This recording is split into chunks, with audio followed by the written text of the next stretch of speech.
The following is a presentation of the Radio Misfits Podcast Network. From the birthplace of modern winemaking, Sonoma, California, welcome to The Winemakers. Local experts Sam Couturi, Bart Hansen, and Brian Casey, along with host John Myers, invite you to listen in as they discuss all facets of winemaking. So sit back, pour yourself a glass, and let's hear what the guys have to say this week. Oh, yeah. Big pour. Oh, yeah. That's a California pour. California pour? A little 14-year-old Chenin Blanc. Yeah. California pour is different than California sober, right? Yeah. Hey, everyone. Welcome to The Winemakers. Hey, I listened to the last podcast we did with Lance, a.k.a. Jake Lorenzo. Jake Lorenzo. And I think I was I don't know what was wrong with me that day, but I was so monotone dead. You guys actually made fun of me at the beginning of the show, but I think I was just I think you had something on your mind. I don't know what was going on, but anyway, I'm excited to be here today. We are officially podcasting from the tank in Glen Ellen, California, home of Dane Cellars. We got our friends across the street at Schermeister, next door neighbor Eric Ross, down the road Talisman and Laurel Glen. Yep. And then, our favorite restaurants, Fig Cafe and Glen Ellen Star. Yep. And also Passaggio. Got a shout out to Passaggio. That's right. I haven't seen Cindy in a while. When did she move in there? It's been within the last year, I think. They've only been there about a year. Was she in the square? She was in the square, and then she moved her whole operation down to Treasure Island for a number of years. Wow. And then realized it came back. And they're calling this a wine bar, not a tasting room. So they're having live music one day a week, and they have this club that's the locals club, and you can, treat it more like a wine bar. So everybody's trying to figure out how to keep this stuff going. Right? Glen Ellen's popping. It's popping. Yeah, don't forget Songbird Parlor and Wine Country Chocolates. Oh, yeah. Street too. Oh, and what's the name? You guys probably know the bakery. I've never been there. Every time I drive by, there's like a line down the street. Yeah. Yeah. What's the best thing to get there? Not a great place to be gluten-free. I mean, you just get anything, Brian. Oh, man, so bummer. Good. I mean, so they're from... oh, my God. Yeah. Two conversations at once. Oh, sorry. No, you're clearly. I'll split the level. I got stuck on the no beer. Right. How does he make wine? Right. Can you hashtag pass the Chenin? Yes. So the folks from Le Pascal are from Lyon. And so, I mean, it's the real deal. It's the real deal. No, Glen Ellen's in a great spot, Jack London State Park. So come visit. Yeah, they're not ruining Jack London State Park with the Transcendence anymore. Right, exactly. They're also probably going to feel a little bit less money in their budget because of that. Yeah. Some of my daughter's favorite memories are when the Girl in the Fig would take that over. We would get like the first show of the season, and they would do a special like Disney show, and we would all bring our kids. And it was the first time she'd stayed up past 9 o'clock and the sun's going down and you're listening to like Mulan songs and Nemo or Finding Nemo. It was amazing. She still talks about it. Sitting there in the old winery ruins, looking up at the mountain as the moon goes by. I mean, Wow. Magical. It's a beautiful Wow. spot. But all right. So who's our guest today? Bart. So today, since you just got done doing an interview. Yeah. Today we have Sarah Doyle, also known as Whiskey Muse. That's right. She is from the Santa Rosa Press Democrat. Which Welcome. I thought about people that are around the country or around the world that listen to us that don't know what the Santa Rosa Press Democrat is. That's our local newspaper. Yeah. Like, growing up, for Argus me, Courier. Argus Courier, we had, right. Yeah. It's the Pulitzer daily. Prize winning. Oh, there you go. Ding, ding, ding. Yeah. For its size, I think we're, one of the most highly rated newspapers in the country. Yeah. Wow. So. And still in existence, and people still subscribe. Like my mom still gets the paper. That's so, I love it. Yeah. I love hearing people actually read the tactile paper. But yeah, I mean, for Brian, you and I, and for Sam growing up in Sonoma, you have your local, we had the Argus Courier, you have the Sonoma Index Tribune, all now owned by the Press Democrat or by Sonoma Media now. Yeah. North Bay Business Journal. But you needed to, like, if you wanted deep news, you had to go to the Press Democrat, right? I mean, there's a national section. There's, room. There was, the Index Tribune has always been 2 sections, right? Right. And those sections kept getting smaller. Yeah. And you couldn't see if the Giants won the night the next day, and they had exactly. Well, and I think we're one of the only newspapers in the country with a full-time, more than one. Well, let's see. I'm the only full-time wine reporter. We also have a part-time, but one of the 2, I think, us and the Chronicle. Yeah. And that, it used to be every newspaper had a wine writer.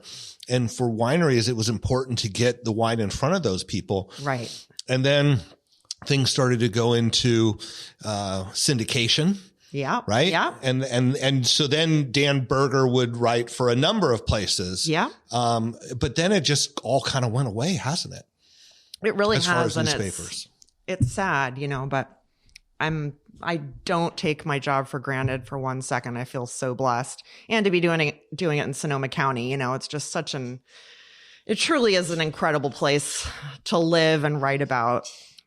So we have just so much history here, and I feel like it's really an accessible wine region for people who, maybe are new to wine and they come visit, and it's less pretentious than Napa. Sorry, Napa. I love you, Napa. But where? Never. I'm a Sonoma County gal now at least. Yeah. Let's talk about that. Where did you grow up?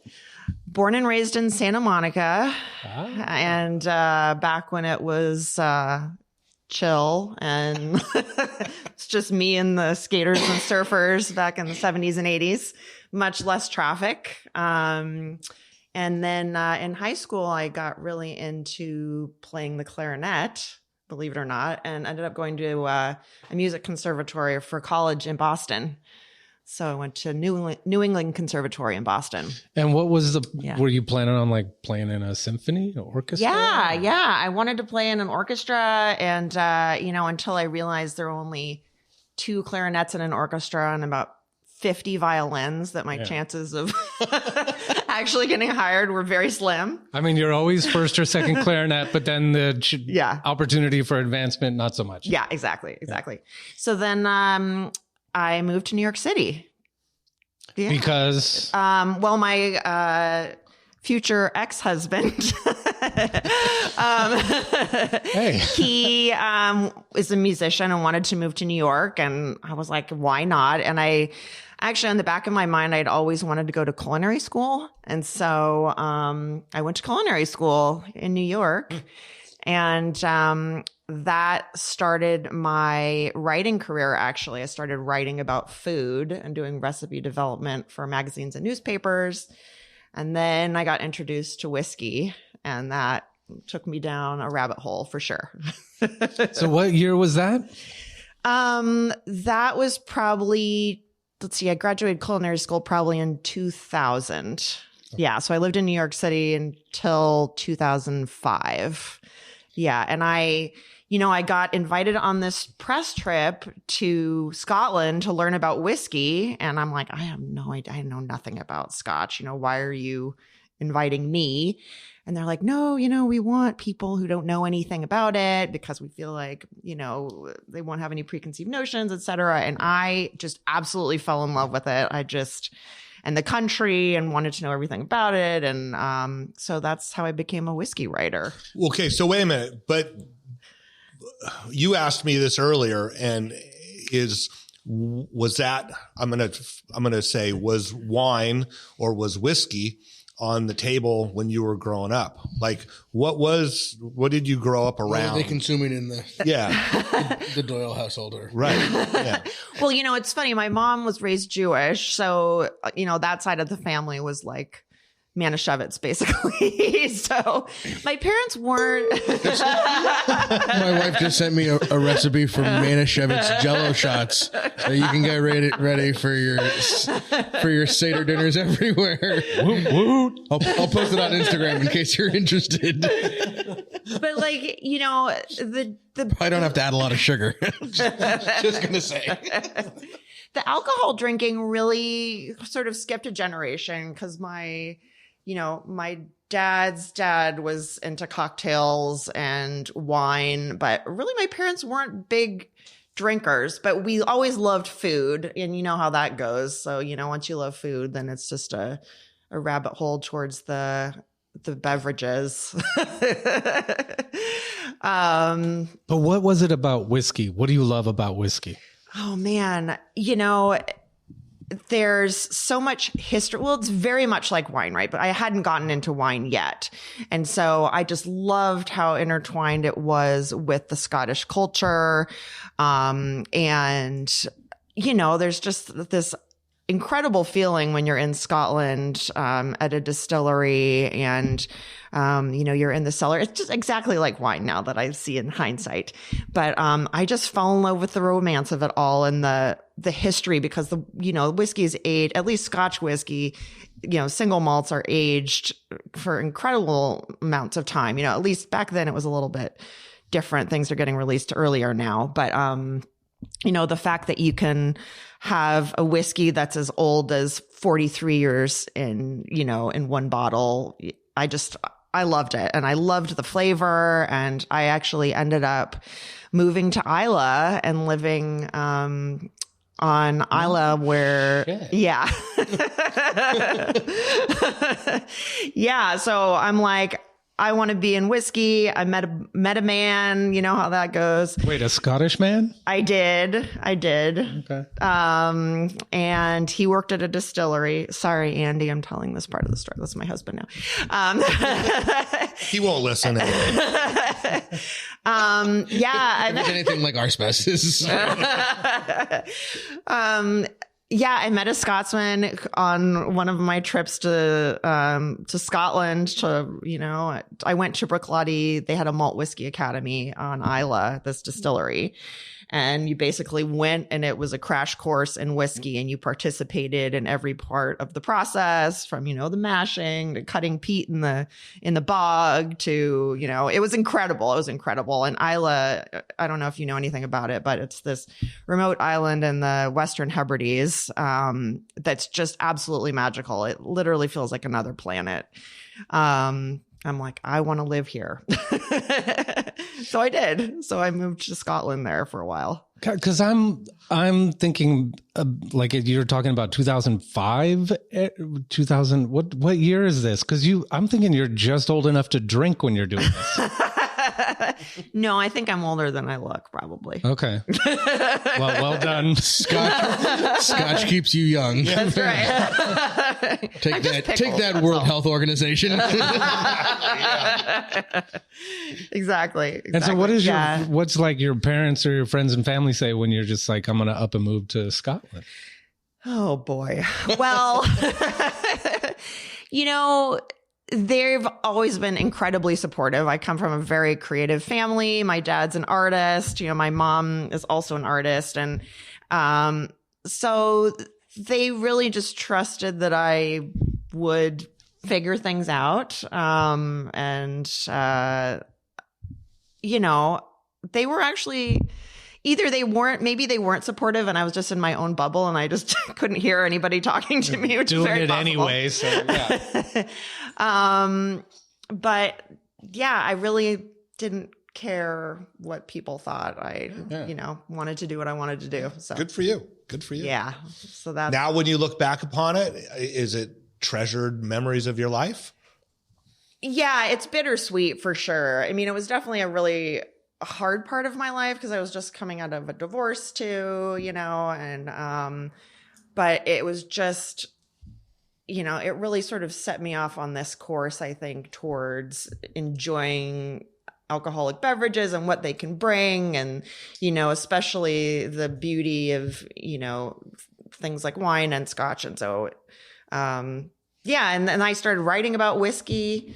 And then I ended up becoming, there was this, I don't know if you've ever heard of Hudson Whiskey, but they're out of New York, and they were running this big competition of like to be their next brand ambassador. And so, you know, out of thousands of people, I was like the second runner up, and they sent us to the, you know, they did a whole documentary about it. And wait, did hanging out with a Scotsman have a little help in getting you that? No, actually, no, it did not. No, I did that all on my, on my own. So let's talk whiskey a second, though. Sure. If we went to your house right now, what's like the bottle that you would want to pour for us, and why? Well, you know, I have a place in my heart for Bruichladdich for sure, because that is where I went to the Malt Whiskey Academy, and it's Islay. And it's such a cool story that they have with their history, because they resurrected this, you know, old defunct distillery that had been closed for 200 years. And actually the guy that I moved to Scotland for is now their master distiller. Like he just, it's crazy.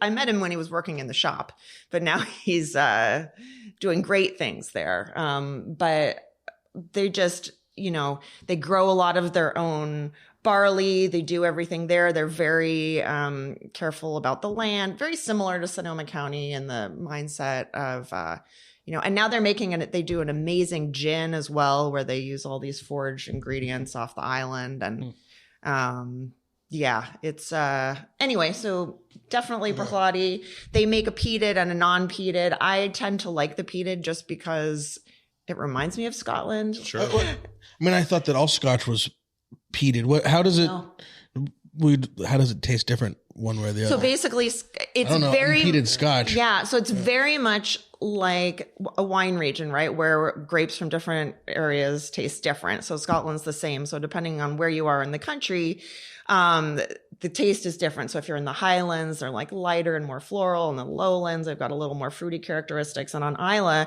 where there traditionally weren't any trees, they used to use peat to dry the barley, and the peat smokes. And so the barley would become smoky tasting. And so the peat smokes the barley to dry it out. But they're like burning the peat to dry the barley. Yes. Okay. Exactly. And then that becomes smoky, and then they crush the barley, and then they, you know, make the whiskey that way.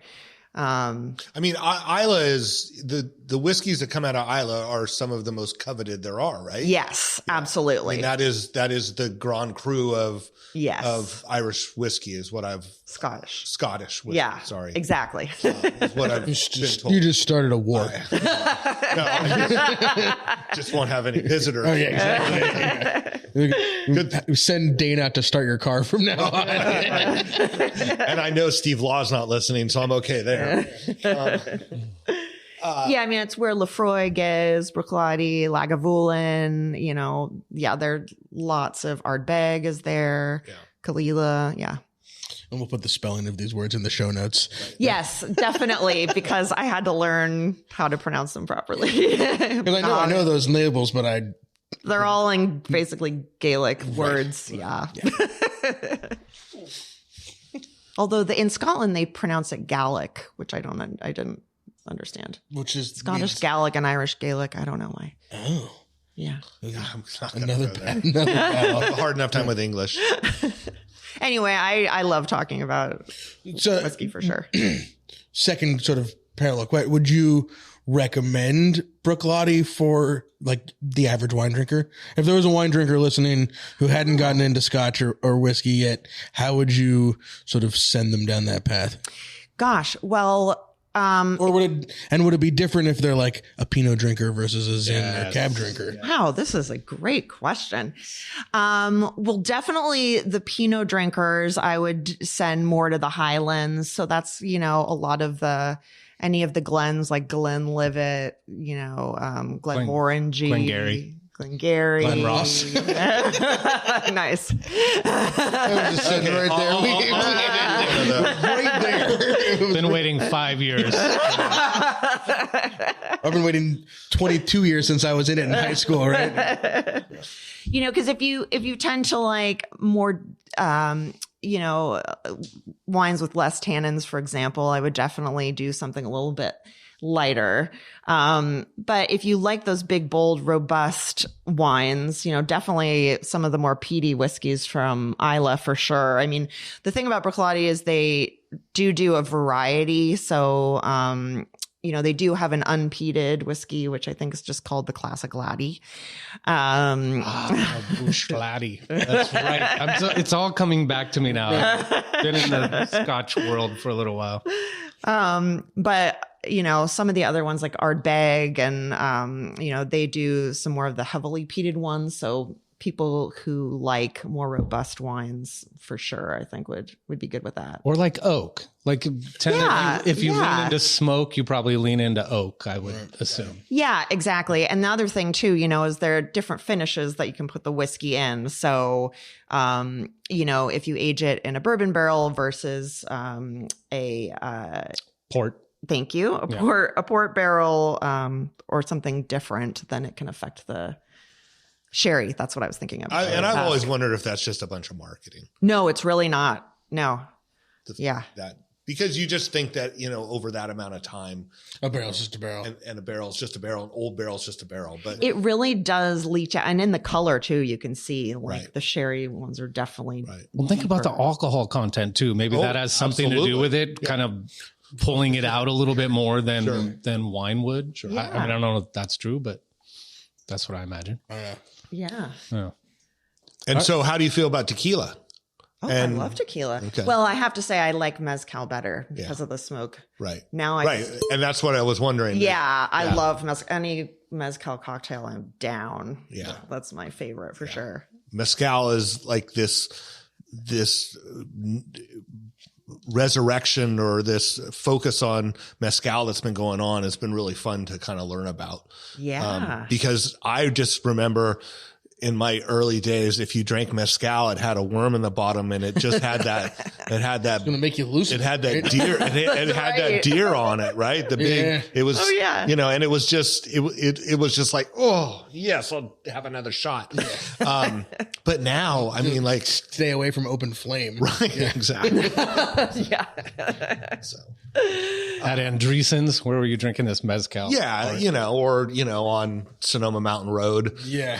Yeah. Oh, Gravity Hill. Right, exactly. Harvest party after Kenwood's Right, Kenwood harvest party after everybody's gone home. Yeah, exactly. All right, wine break. Let's talk about this 2012 Chenin Blanc.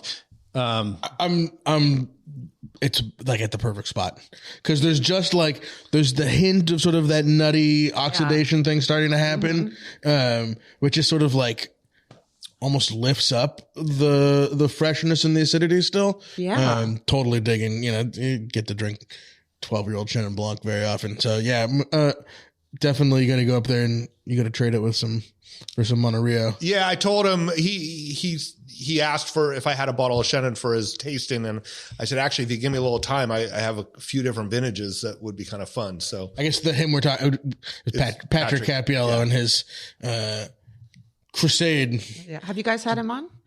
We had him on. It was a couple of years or two ago, but maybe we got to reach out and get him back on in the Drink American campaign. Because he's certainly been posting a lot and some great posts, a lot of passion there. And maybe we get him on and go into his most recent natural wine or not. Article that the Rob Report thing. Yeah. Super interesting. Yeah. Also, the gatekeeping of the New York Somm that he was part of. Right. I mean, it's like an interesting turn. It's almost like having a reporter on a podcast and turning the questions at her a little bit. Maybe we make her wait a little bit too, like a Somm would. I mean, let's face it, he was definitely one of those guys that you kind of went like, oh, great. Do we really need another Somm, or do we need a Somm making wine? Right. You said it right. Another Somm making wine. Like, it'd be like, oh, I think I'm just going to be a Somm at the most expensive restaurant in New York. You can't do that. You have to actually get there. Right. But somehow winemaking, you can just be that. So, well, and he'd be the first to say it with Pax's help. Yeah. He was able to get there. But the lessons and a lot of us kind of knew those lessons, but the things that he was talking about both on the sales side and on the winemaking side, we're like, well, yeah, we tried to tell you. Right. Right. I like the transparency, though. I like how he's talking about his winemaking and just saying this is how we do it, because I know it's kind of polarizing for a lot of people and they don't really understand what's going on behind the scenes. Yeah. Totally. Yeah. Have you had a chance to talk to him yet? No, I haven't. Okay. No, I've been watching his videos, and he's actually on my list of people to reach out to. So yeah, I love how active he is, and he talks about like trying to get other winemakers on social, which is so hard. It's hard, to get on there. Yeah. As you get older, I have to say. Don't tell anyone I said that. Also it's just like, but he's doing a great job. It's a time thing too. It is. Right. To do your job and then also to do a good job of talking about your job on, it's like a whole other job. Yeah. Right. Exactly. And having all those wines, but I have a feeling he's got a bunch of those wines in his arsenal already. I don't think people are like sending him wines to drink. Yeah. Well, they are now. For sure. 100%. I bet. Ooh. Well, it started with him literally going around to seeing his friends and just trading wine with them. So yeah. And he's got a good deep pocket of friends. I also have no idea. It must have been when we interviewed him that we gave him that bottle of the Odolini Homage, because that's what he. Right. 28. I have no idea. I just like seeing what he's pulling out, like, oh boy. Yeah. Good stuff for sure. Yeah. All right. So before we get started on how you got into wine, can we grab that rosé? Yeah. The 23 Rosé Agale. Sam was telling me this morning that we never really talked about a new release show. Our new releases for 16600. And I swear we did one. It seems like a month ago. Sam said that was fall. Yeah. Time flies when you're having fun, Brian. That's right. Thank you. I love your labels. Thank you. Stunning. Stanley Mass is a local now. Oh, is he? If you haven't heard me talk about this before on the show, listen again. Stanley was one of the sort of foremost poster artists of San Francisco in the 60s.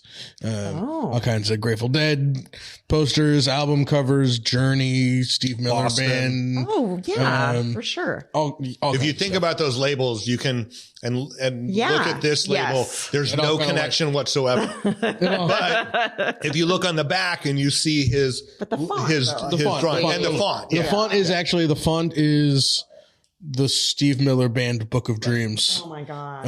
Album is that same font. Wow. So he's a friend of the family. He's up in Sebastopol. He's in his 80s still. Really? Still puts out new art all the time. Text. I'm digging the new stuff, by the way. If you follow him on Instagram, some of the new stuff is out there, but super cool. Well, he had a stroke about a year ago, right? Maybe a little less than a year ago. And had to reteach himself how to draw. Wow. Bummer. And some of the stuff that he posted sort of in the progress was just was wild. I mean, where his hand was shaking or whatever, and so he did his mouse image with this sort of zigzag line on it, and you're like, all right, well, that's weird but interesting, and now in the sort of that it's back for the most part, or all the way, it seems. That progression is even more intriguing, but we'll do a Stanley Mouse Appreciation Day again, final Sunday, August 4th at the Tasting House. Cool. So he's making a poster for it, and we're gonna we're gonna print them and sell them at the event. Nice. I love it. All right, so let's get into you somehow putting down the whiskey bottle, and you're in New York, you win this contest. I'm assuming you won.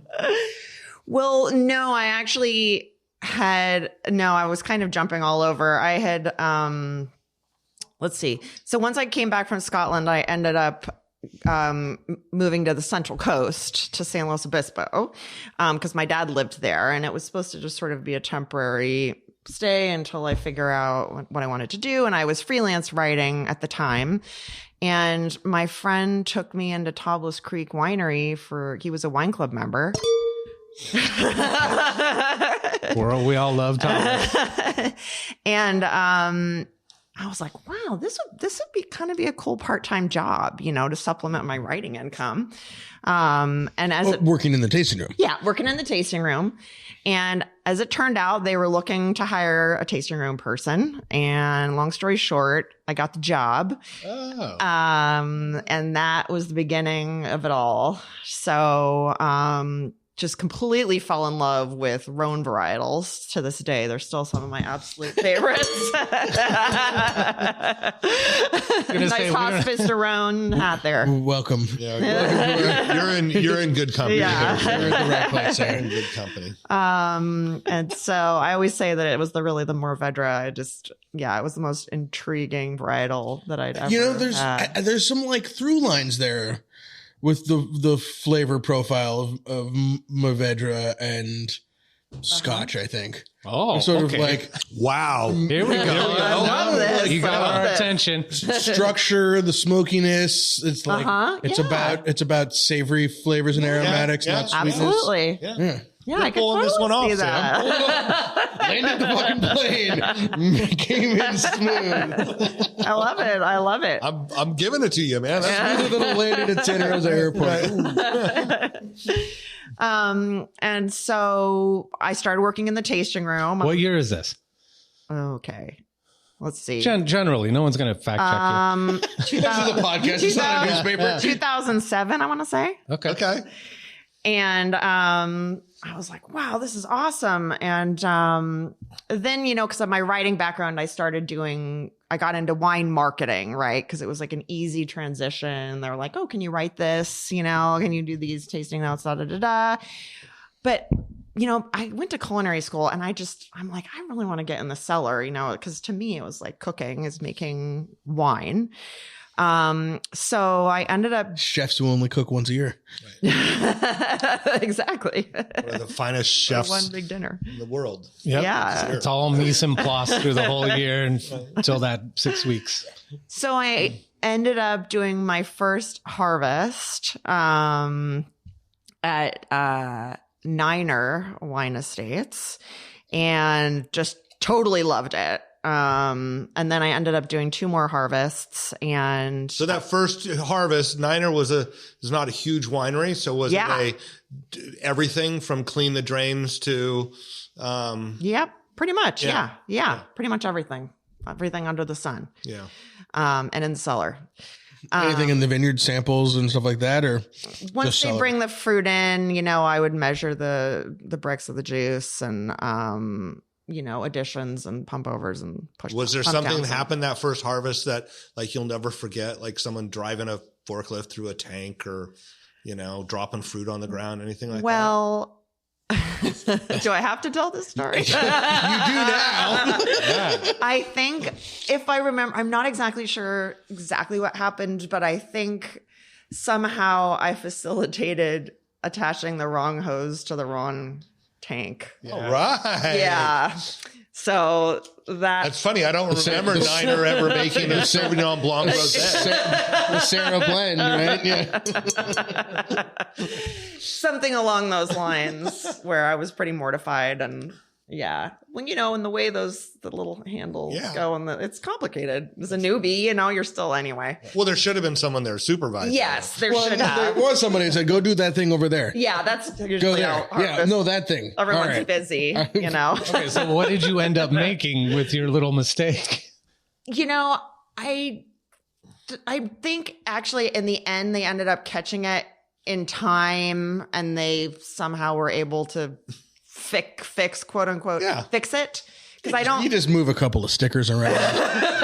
Piece of duct tape here, piece of duct tape there, and it's all good. It's like I don't think it had been the juice had been flowing that long. Yeah, I mean it was like, wait a second. Oh my God. There was a winery up in Healdsburg called Domaine St. George. It's probably still there, but they made a rosé of Chardonnay one year. And it was one of those things. It was like hit the peanut button a little bit and then went into the wrong tank. Right. Yeah. You know, but they just advertised it as that, you know, so at least you didn't do one of those things. Yeah, exactly. I might know someone who topped off some Roussan with some Chenin Blanc and some Chenin Blanc with some Roussan. Yep. It's easy, you know? Someone in this room. I think so. So yeah. And then I did 2 more harvests. And then I decided at the same winery? No, at 2 other wineries in Paso. Oh, good for you. Then I decided I wanted to go see, like you, I never finished university. So I've kind of done all sorts of things. You could have pointed at any of us. I finished. It just took me a while. So I don't know who said that. So I decided to go to this school in I'm going to forget what it's called. But start taking some wine classes at the local junior college. This was down there. Yeah. Cuesta. No. They have a good wine program. Oh yeah. Shoot. Sorry, school. I can't remember off the top of my head. But then I took wine chemistry and, that's where I took this class that differentiates between biodynamic, sustainable, and organic, right? Which was super enlightening. I want to take that class. Enology, viticulture, blah, blah, blah. And then somewhere along the way, I started, I was still freelance writing at this point. And when you say that, what does that mean? What are you writing? So I was doing I've written for all the main food magazines and, about 50 publications in total, some major newspapers, New York Times, Boston Globe. And sorry, how does that work? Do you write an article and then submit it to different people and then some people pick it up or they don't? Or are you hired to write something specific? Usually you pitch an editor. So you'll say, I want to do this story on, such and such winemaker. These are my credentials. If they don't know you, this is who I've written for before. This is who I want to interview. This is the section I want to write it for. What do you think? And they'll either say, yes, do it for this amount of money and, due on this day. And they tell you how many words or whatever. Yeah. How many words, blah, blah, blah. Okay. Yeah. And then, the more clips you get under your belt, then the more people are willing to hire you. Right. So, right. That's why a guy that we know always, you always get the Esquire magazine and... Who could you be talking about when I was working at Vogue? But, it's hard. Bless those freelance writers because it is hard out there. It is hard to make a living if you don't have a regular gig, especially with the cost of living these days, Well, I was talking to your photographer earlier when he was here, and it was really interesting hearing him talk about how, he worked for Sports Illustrated for years. Yeah. And, one day all that stuff just went away. Yeah. Like with when digital cameras came out and magazines started going away, that whole spectrum of photography just kind of went away. Exactly. I know. It's scary. But I do think there's still such value in quality journalistic content, that's well researched and well told. Yeah. So especially because there's so much crap out there. Yeah. Well, and there's so many stories to tell. I mean, we have 2 wine writers, and I can't get to everything. It's frustrating. Who's the other wine writer? Peg Melnick. Peg. Okay. Mm-hmm. Okay. Yeah. We kind of have different things that we... I think of Peg as sort of more on the wine business kind of... She does a lot of Wine 101, the best wine glasses or, the best sparkling wines. And, she also does other good stuff too, storytelling, etc. Yeah. But yeah, so anyway, so where am I in my story? Well, so you had worked some harvests. So worked some harvests. My dad moved us, let's see. And then it got to a point where I wanted to leave. I had been living in Paso Robles. I really was kind of done with the Central Coast. It's a really small community.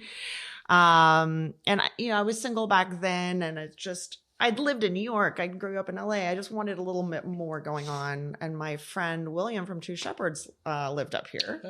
And I met someone that should have had on way back when. Yeah, absolutely. I mean, I met him at Hospice Daron years ago when I lived in Paso. He was one of the very first. So I actually met him at Hospice Daron at Paso. Oh, really? But he was one of like the first people in wine that was on Twitter.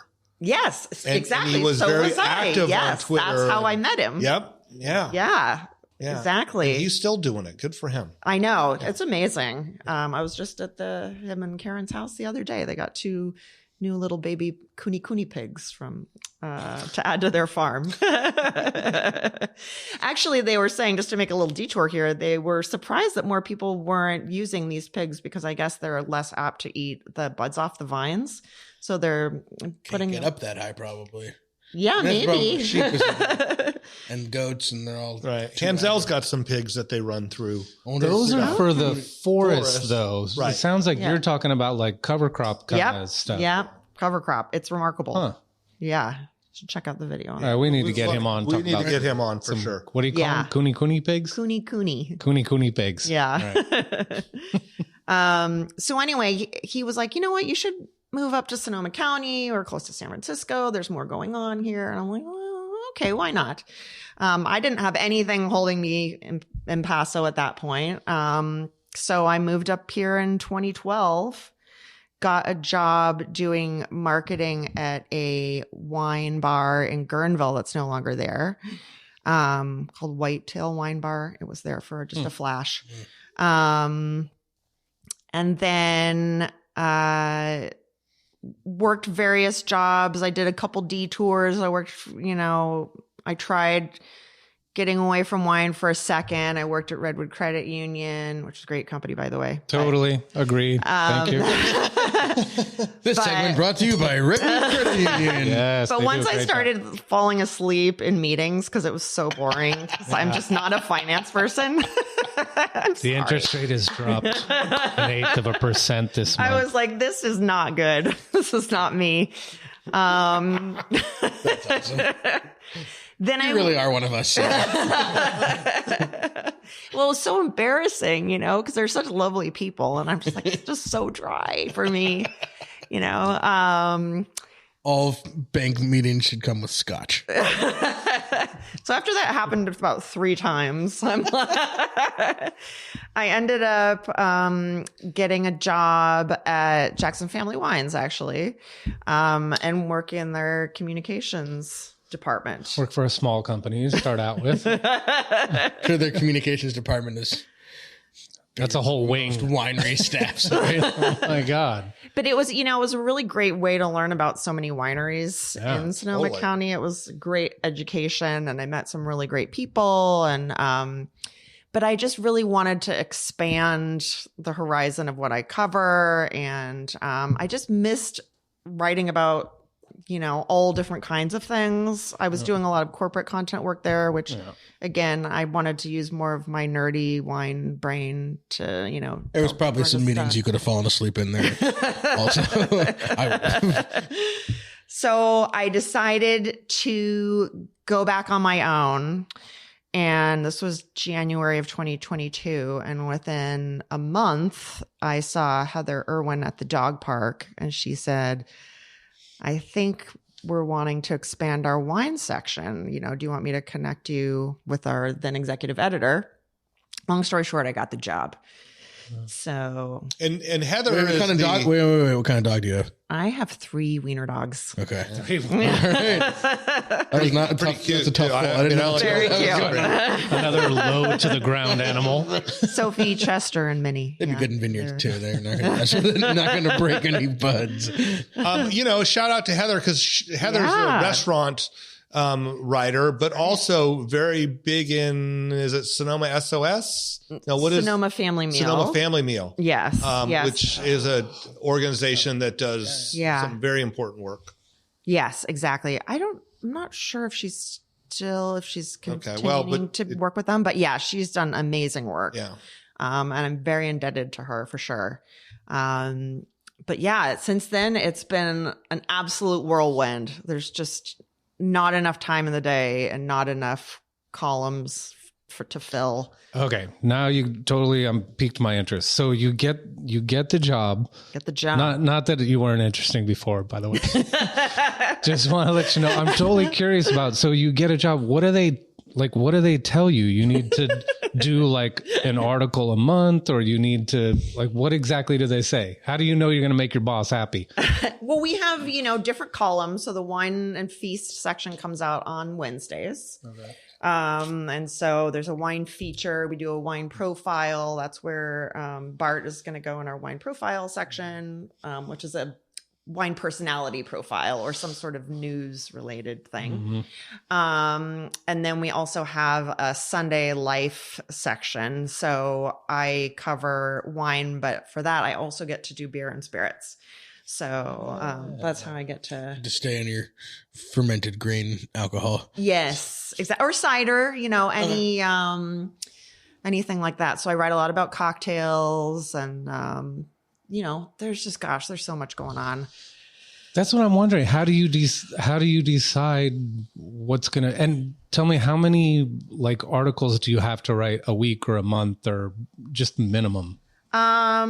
It typically is about 2 a week on average. Okay. Of different lengths. So, Wednesday is the main feature story.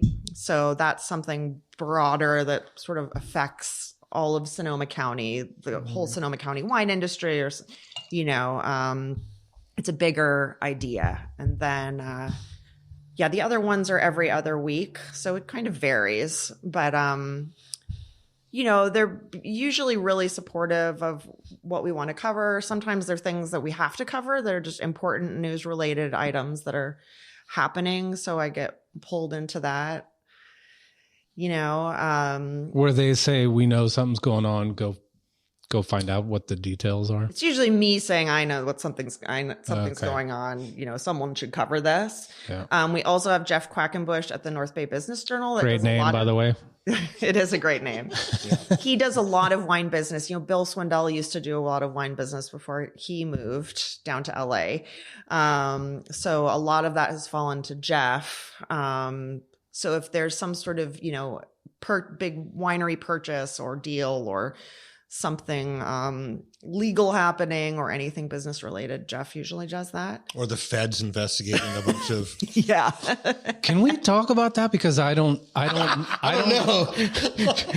Be more scared if we talk about that. We'd be more worried about starting our cars than making fun of the Irish. I just don't know anything. I heard something, but I'm not fully educated enough. I'm not either. It's just that everybody that I know, everybody listens to the podcast. You get these messages like, what's going on in Napa? It's in the Daily Mail. Right. Yeah. How did it make the Daily Mail? Because, it's Napa. It's Napa. I'm just wondering the lifestyles of the rich and famous. Yeah. Is it U.S. ambassadors? Or is it that they made more wine? It's got to be influence peddling.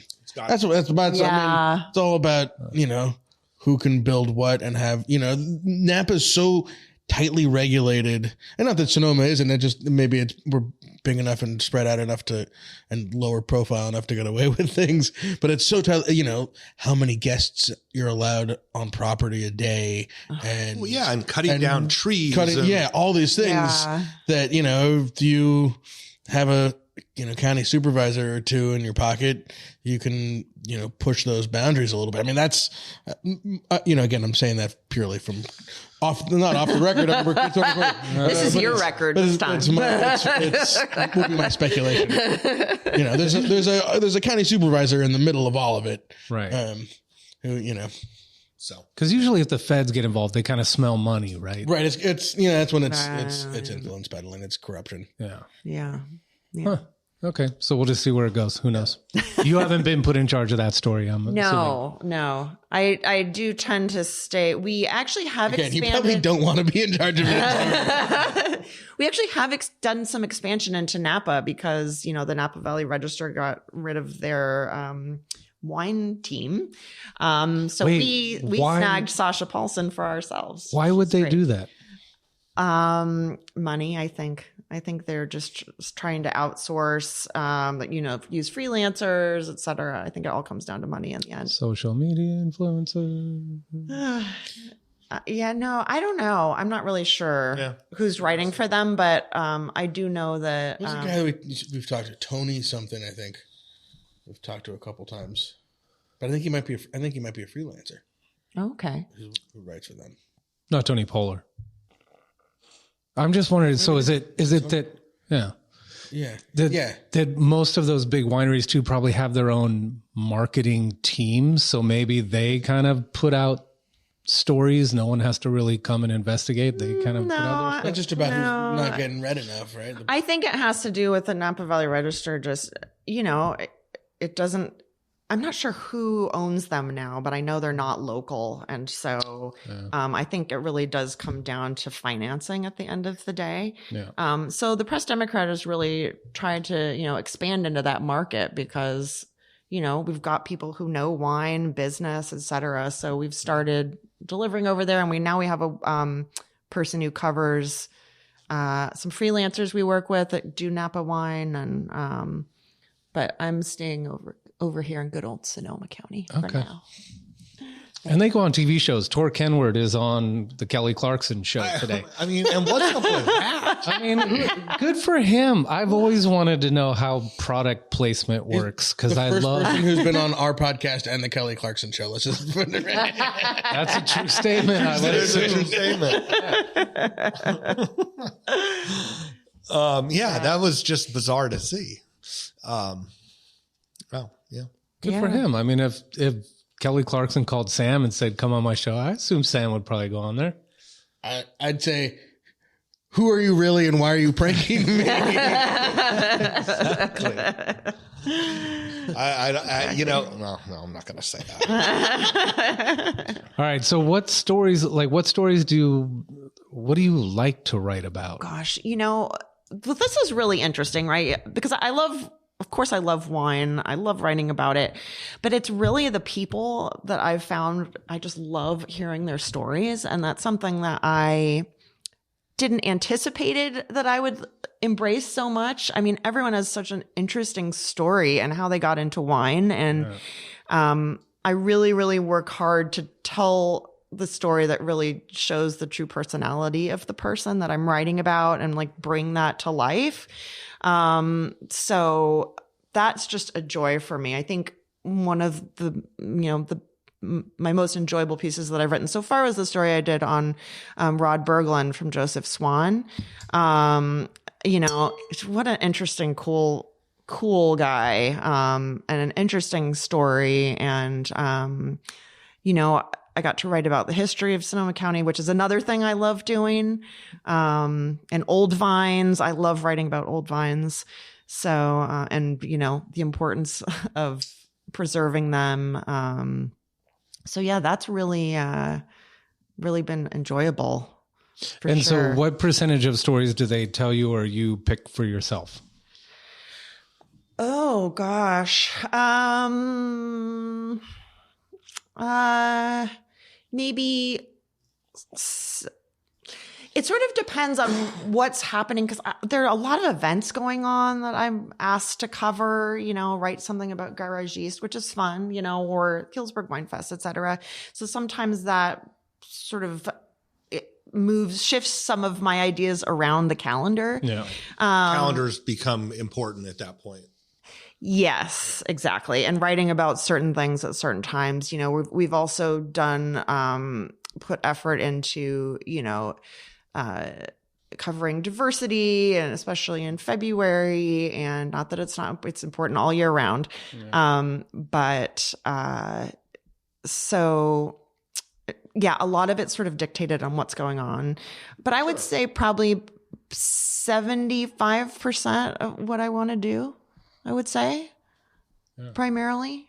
Yeah. 25 of like, we need to write this story. That's awesome. You know? I mean, if you think about when you worked for a large company, if you got to do 75% of what you wanted to, you might still be in politics. Yeah. Yeah.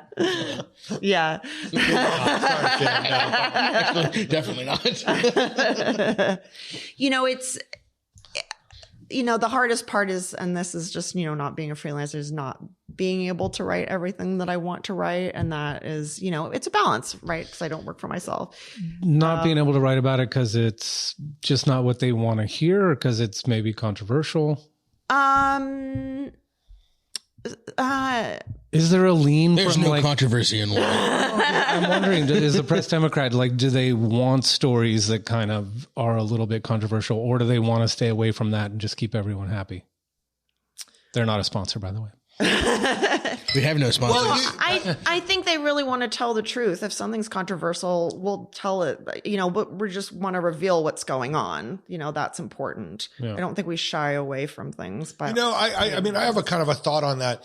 When the New York Times bought the Press Democrat, whenever that was in the 90s or something, there was definitely the Press Democrat got a little more sensationalized. Oh, really? I felt I felt that influence when it happened. And, and I think when Sonoma Media bought them, I think if I remember right, that's who they bought it from, was the Times.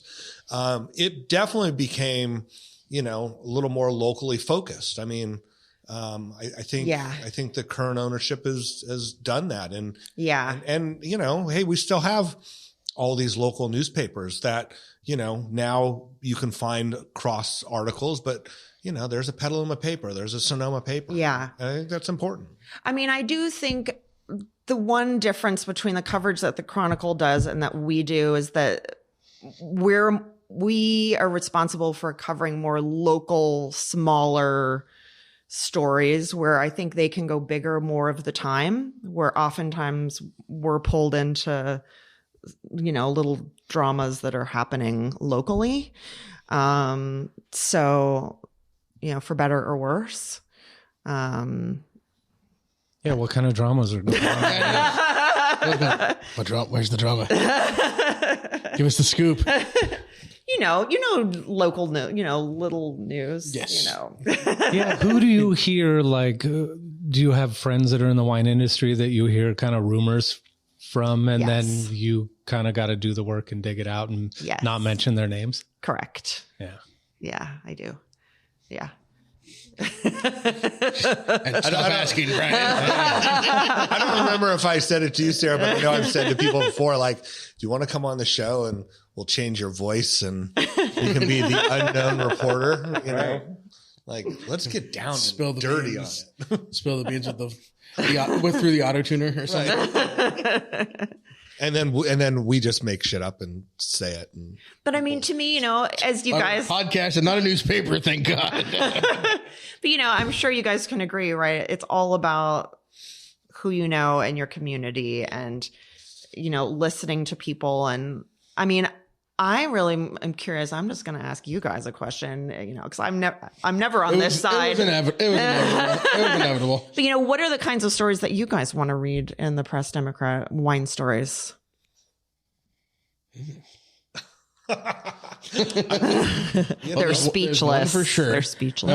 I like what you're doing today, because I think we've always enjoyed on the podcast not just going and meeting titans of the industry, like Tor or David Ramey or Richard Arrowwood, but when we get to kind of highlight smaller projects that are going on that we think are really talented, passionate people. Yeah. And we feel like sometimes if we didn't talk about them, that they wouldn't get noticed, especially nationally. And because we have an audience that goes across not just the United States, but the globe, we have this cool little community that started where people are ordering wines from people that probably would never order wine from, simply because they just would have never known about them. I love that.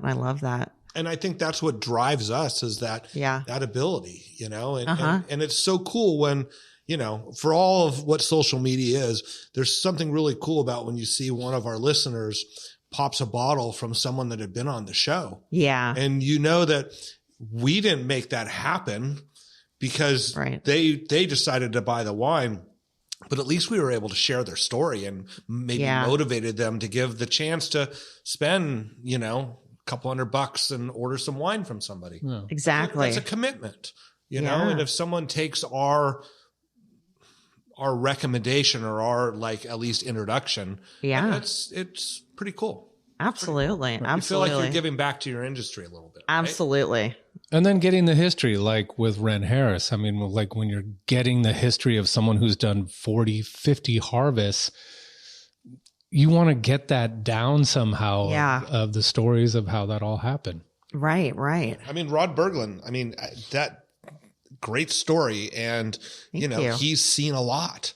You know, and he worked at, he worked with Joseph Swan. I mean, he's there, the only other person that's around that was there in those days was Joel Peterson. Right. And that connection. He opened a bottle of Swan that he made when he worked there. He just had his birthday. Right. It was like a 73, 75. And he was like 20 some odd years old. Yeah, exactly. Wow. So I would agree with Brian. And then sprinkle it in with some rumor mill shit. Juicy. You know what I mean? Yes, we heard so-and-so was doing this. What I always want to do is when you're driving around during harvest and you see a bunch of grapes on the side of the highway. Yeah. I want to know who spilled those grapes. Where are they supposed to go? Yeah. What's going to be short this year? From my, if I had the wish list of things, it's just, please. All wine stories are environment stories. All environment stories are climate stories. Yes. And that's, don't just write about that stuff on April 22nd, but it's ongoing. If you farm, if you make wine, it's, the way the weather is changing and changing what we do and how we do it is ongoing. I won't say a name because until we get them on the show, but, we had somebody in the tasting room last week, famous Pinot Noir producers, and she was out looking for Syrah. Because they don't know how long they can keep growing Pinot the way they want to in all the places on their vineyards. And so she was on a Syrah mission, Syrah study. That I would love to see someone do a story about how things are going to have to change. It's Bordeaux, Burgundy, Champagne, California. Name a country, South Africa, how things are going to have to shift. But mainly it's when you talk about France and how things are so regulated as far as what grows where. Exactly. That there's going to have to be a shift because of climate change. Right. And I'd love to hear some of those smaller stories of a 10th generation winemaker that has a little clos in Burgundy that the son is now telling, Dad, maybe we should try and plant some Syrah or something, and how that conversation goes. More Mourvedre. Right. The Mourvedre muse. Right? Yeah. That has actually been, believe it or not, on my list, is writing a story about how winemakers are changing their farming and, changing the grapes that they're growing and, making, for sure. And it's something that even if people have talked about it before, what was they said 2 or 3 or 4 or 5 years ago has changed. Exactly. Yeah. Remember the show we did with Leo McCloskey? Yeah. Remember that was 4 years ago, and he was talking about how we're going to have to replant all these grapes in Napa, and he even had suggestions for what types of varietals. And I know Morgan from Bedrock is talking about Portuguese varietals, but that kind of stuff. So, someone needs to start the conversation in public and say, hey, is Napa too hot for Cab? Is Sonoma too hot for Pinot? But I think the thing about Napa being too hot for Cab is that it's not going to be too hot for Cab as long as people are willing to keep paying for that style of wine. the wine will continue to grow. They're not going to just quit planting it there because there's so much, but it won't change until people are like, it's just not doing it for me anymore. Does Columbia Valley become the new Napa? Does that become the new Cabernet area for the United States? Right. Yeah. Are you going to Hospice Daron? Have I gone? No, are you going this year? Oh, probably. Yeah. Like something happened last year. I think there were like a couple events on the same day or something like that. So it's in Walla Walla. It's in like 2 weeks. That's right. God, that's right. It's in 2 weeks. Talk to your editor. Yeah. Get up there. Yeah. We might know somewhere where you could sleep on a couch. Okay. Noted. Bring some of that scotch. Yeah. Exactly. That Bring a bottle of scotch. Entry level. I did get one of those cool wine suitcases. Those are pretty nifty. You put wine in, that you can. We actually have converted one for our podcast equipment. Converted a wine bottle suitcase to a podcast. Yeah. Just out of necessity. There's nothing worse than having a bottle break in your suitcase. I've had it. It's awful. Right. Sarah, we want to be respectful of your time. Yeah. Yes. Do you have any things that... Other than the hotly anticipated feature on our own Bart Hansen. Yes. Anything in the hopper interesting that's going to come out in the next few weeks? I know that you're on what your lead times are and stuff, but stories that you've worked recently that you're excited about, or things that we should look for in the paper. Well, there is an environmental story in the hopper.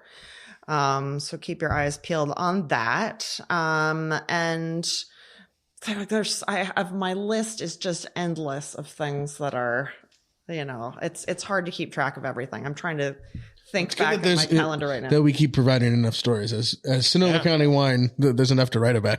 Yeah, exactly. Yeah. Tons of people to profile. I'm curious to check in with Bev Zero to see how their business is doing with the whole no alcohol boom, for better or worse for us. But see how some of those taste. Yeah, exactly. Could you imagine alcohol-free scotch?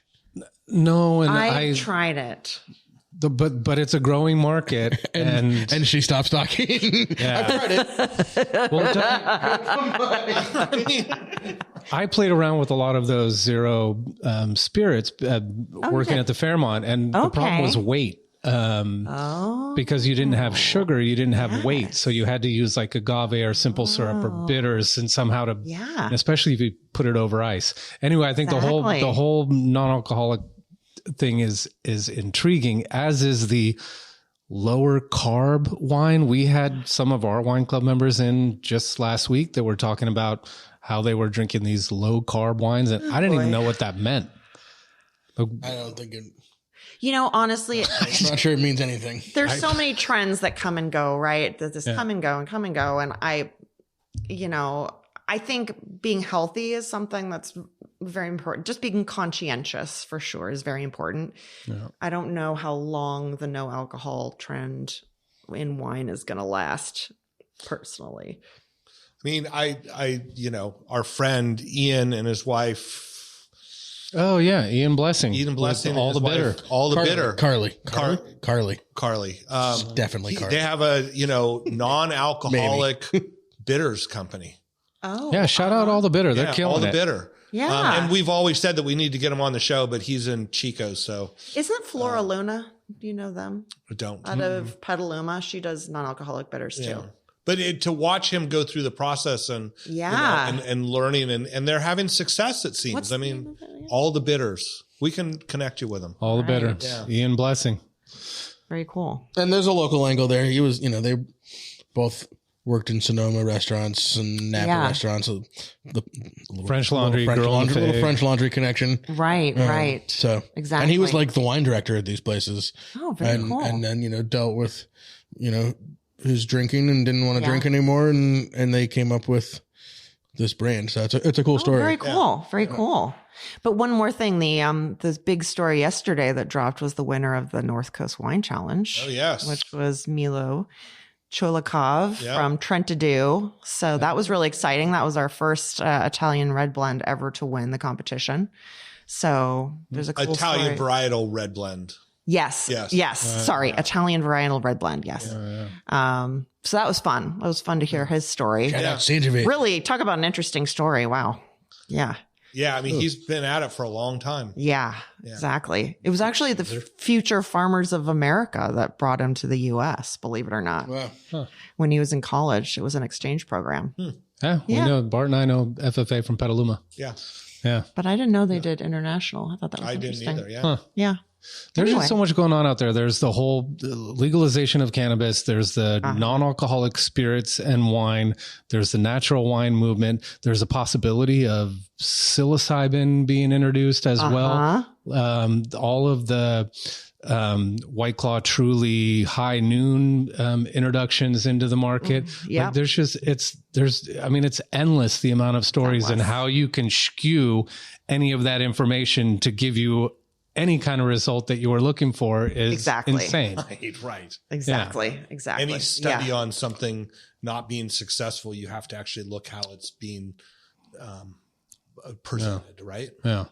I mean, exactly. The amount of High Noon being sold in this in the world right now is mind-boggling, and the fact that it's a Gallo product is even. I just happened to be like in a Lucky's or Safeway yesterday using the Coinstar machine. Yeah, you know, when you get so much change, you go in and there was a guy building Brian on his day off. What does he do? He was building his High Noon tower in the store, and I introduced myself because I was like, you know, I knowing Joan and Moody, and he said, "Oh yeah, we kill it with this stuff." Wow. You have basically a job where you have endless possibilities of things to write about. I mean, you know, the whole young people not drinking wine is humongous right now, and we don't know that that's true.